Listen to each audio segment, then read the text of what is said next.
Oi pessoal, vocês estão assistindo o FZUK, FZUK, meu canal aqui no YouTube. Vou explicar um pouquinho de tudo que está acontecendo, tentar ajudar aí nessa questão política aqui no Reino Unido com tantas polêmicas do Partygate, né?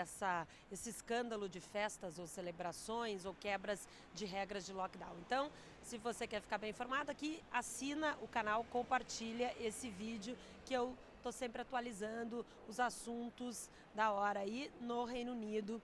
Na Inglaterra, eu falo direto de Londres. O que aconteceu na segunda-feira, né? O tão esperado relatório, uma investigação feita por uma funcionária pública, Sue Gray, foi divulgado parcialmente. Foi entregue primeiro a Downing Street, ao governo. Então, o próprio Boris Johnson encomendou a investigação, dizer, bom, vamos ver o que estava acontecendo aqui, vamos botar tudo em pratos limpos. Ela entregou esse relatório, mas entregou um relatório parcial. Por quê? Quando esse relatório estava sendo feito, as evidências ou o que ela encontrou era tão sério ou ela achou que precisava, ela comunicou à Polícia Metropolitana. A Polícia Metropolitana anunciou uma investigação. Então, as partes que estão sendo investigadas não podem ser divulgadas ao público. Então, voltando lá ao que foi divulgado ontem, ela fala que ocorreram eventos em Downing Street, número 10. Houve uma postura, atitudes que são injustificáveis, né, difícil de se justificar, principalmente nos tempos que as pessoas estavam vivendo imensas restrições aqui durante o lockdown na pandemia.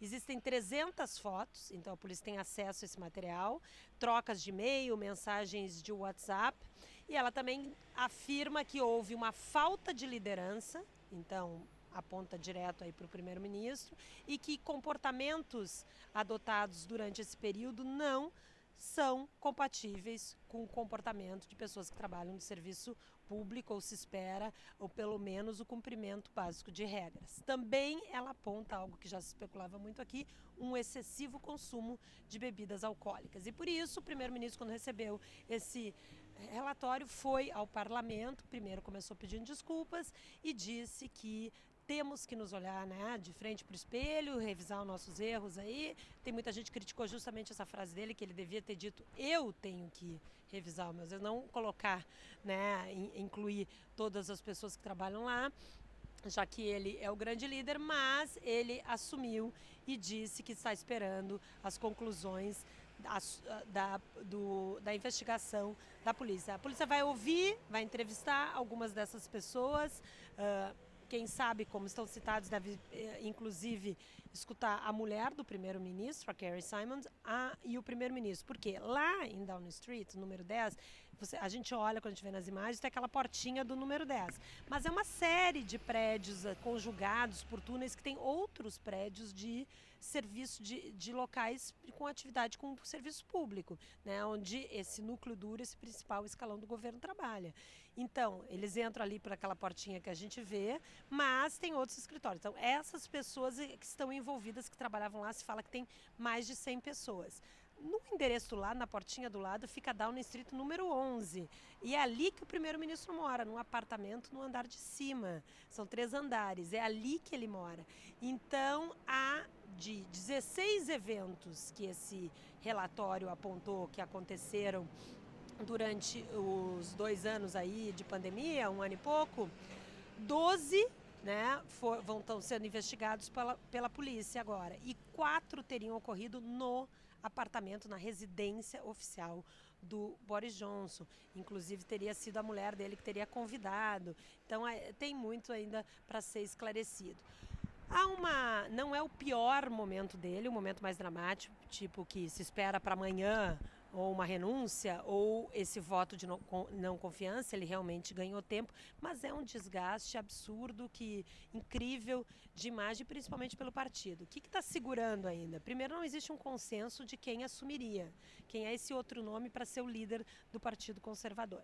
Então, segundo, há eleições municipais em maio, né? A eleição em alguns locais para líderes regionais, locais e também para prefeitos. E há uma máxima, né? Não se mexe no líder do partido aí há tão pouco tempo das eleições. E afinal, o Boris Johnson é um grande campeão de votos. Se ele vai puxar esses votos para baixo ou para cima, se ele vai continuar sendo esse grande campeão, as pesquisas estão mostrando que nesse momento ele não é o melhor cabo eleitoral para ninguém, né? Ninguém quer colar imagem com ele. Tanto que ele não está circulando em nenhum lugar público porque as pessoas têm. Os especialistas estão dizendo que vai ser inevitável que as pessoas vão gritar na rua, olha, você está fazendo festa e eu estava trancada em casa, ou eu perdi um familiar e não pude nem visitar. Então, é uma situação muito difícil. Eu lembro, só fazendo um parênteses, que as pessoas não é apenas um escândalo de festas ou descumprimento de algumas regras. Aqui, as regras de lockdown foram muito rigorosas. As pessoas foram orientadas a não sair de casa. Familiares que estavam no hospital, as pessoas não puderam nem se despedir, não puderam velar, em muitos casos não tiveram nem cerimônias. Você tinha um familiar numa casa de repouso, nessas casas de idosos, você paga por esse serviço, inclusive, você não podia por meses, mais de ano, você não podia visitar em contato ao vivo, só por um vidro. Então são regras assim, pessoas, você imagina, não puderam nem retirar os seus familiares desse local, dizendo, olha, agora é o seguinte, eu quero que ele vá morar na minha casa. Não podia. Então há algo também que as pessoas cumpriram regras inimagináveis, se a gente pensa hoje, o que se passou lá no início da pandemia. Então, por isso também essa revolta tão grande. O primeiro-ministro, então, como eu disse primeiro, se ele cai, não cai, precisa de 54 cartas do próprio partido dele questionando a liderança dele, para ser convocado um voto de não confiança no parlamento. Então, essas 54 cartas não existem ainda. Ele também poderia renunciar, o que ele disse que já não vai fazer. O que parece que o partido, alguns caciques aí do partido já tem dito como certo, é que não é uma questão dele sair ou não, é uma questão de quando ele irá sair. O ideal é que ele acordasse, não houvesse um desgaste tão grande do voto de não confiança e ele renunciasse. Mas não é muito do perfil dele. Então, a falta de consenso ainda no nome de um substituto é algo também importante. E esse monitoramento das pesquisas, afinal, se Boris Johnson vai continuar como esse político, que é um fenômeno aí mais recente, desses políticos celebridades que carregam votos e, apesar de grandes falhas pessoais, continuam tendo esse carisma eleitoral ou não.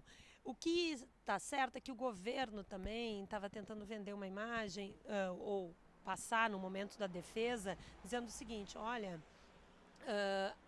o que nós temos que fazer, tudo bem, continue investigando essas festas, mas nós temos que tocar nossa pauta, a vida continua, nós temos assuntos importantíssimos, como as tensões entre Rússia e Ucrânia. O problema é que justamente esses assuntos importantíssimos, ele também não está conseguindo dar conta, porque na segunda-feira os eventos foram tão frenéticos e o ritmo tão grande, as coisas foram se sucedendo, e ele teve que ficar reunidos com parlamentares garantindo aí o cargo dele, que ele cancelou uma ligação por telefone que ele ia fazer conversar com Vladimir Putin. Vamos combinar que Boris Johnson e Vladimir Putin não batem papo todo dia por telefone, nem semanalmente, muito menos numa época de tensões. Então é impressionante que ele teve que abrir mão de algo como essa ligação telefônica no meio desse momento tão tenso aí que o mundo acompanha há pelo menos 3 semanas.